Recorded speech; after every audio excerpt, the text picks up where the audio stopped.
Existe-t-il des moyens naturels d'augmenter la taille du pénis? Cette vidéo ne promet aucun miracle et ne garantit aucun résultat. Je vais identifier 5 habitudes à adopter pour éviter une réduction, voire augmenter la longueur de votre organe génital. Bonjour à tous et bienvenue. Je suis urologue à Paris, où je consulte une clientèle masculine et féminine, en présentiel et en ligne. Pour plus d'informations, consultez la description de cette vidéo. Passons au sujet d'aujourd'hui, les moyens naturels d'augmenter la taille du pénis. Existe-t-il réellement quelque chose de ce genre? Tout d'abord, je tiens à souligner qu'il n'existe aucune méthode miracle, et vous ne devez pas croire aux produits vendus sur Internet ou dans les médias qui prétendent augmenter la taille du pénis, car cela est faux. Cependant, certaines habitudes peuvent aider à améliorer l'apparence de votre pénis et même éviter une réduction de sa taille. Premièrement, perdre du poids. Le pénis est fixé à l'os pubien et recouvert d'une couche de graisse. Chez les patients obèses ou en surpoids, le pénis peut être partiellement dissimulé par cette graisse, donnant l'impression d'une réduction de sa taille, voire d'une atrophie. En réalité, l'accumulation de graisse dans cette zone crée cette perception.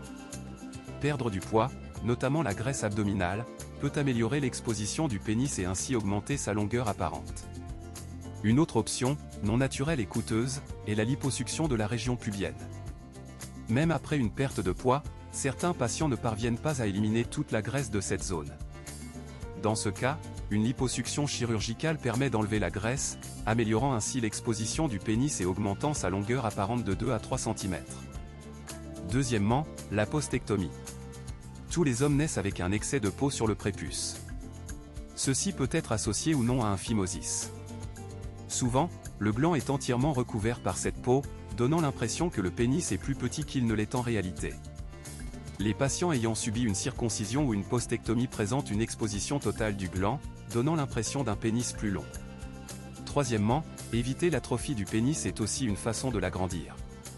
Cultiver une vie sexuelle saine est important pour maintenir une bonne santé sexuelle et une taille normale, et éviter l'atrophie. Combattre la non-utilisation du pénis, cela ne concerne pas seulement l'acte sexuel ou la masturbation. La physiothérapie du plancher pelvien, l'utilisation de pompes à vide peuvent stimuler l'irrigation sanguine du pénis. Il est primordial d'éviter l'utilisation de substances inabsorbables comme le silicone industriel ou le PMMA, qui promettent d'augmenter le calibre et l'épaisseur du pénis. Ces substances sont radicalement contre-indiquées pour la santé sexuelle. Quatrièmement, l'épilation. Un excès de poils à la base du pénis peut donner la fausse impression qu'il est plus petit. L'épilation, de préférence à l'aide d'un appareil électrique ou de ciseaux pour éviter les lésions cutanées, peut donner l'impression d'un pénis plus long. Enfin, les extenseurs péniens. Avez-vous déjà entendu parler de ces dispositifs de traction pénienne? Ils sont utilisés dans diverses cultures, notamment chez certaines tribus africaines et asiatiques, pour agrandir des parties du corps par traction, comme le cou ou les lèvres.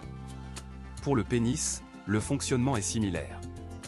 Ces dispositifs, fabriqués sur mesure, doivent être utilisés régulièrement pendant au moins 6 mois pour un gain de longueur pouvant atteindre 1 à 3 cm.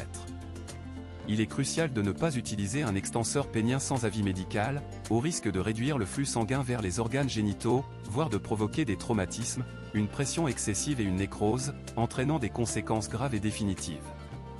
L'extenseur pénien n'est pas un dispositif miracle, mais un outil bien établi, indiqué dans le traitement de la maladie de Peyronie et en post-opératoire de sa correction chirurgicale. Il est généralement utilisé sous la supervision d'un urologue et d'un physiothérapeute du plancher pelvien spécialisé dans les dysfonctions érectiles.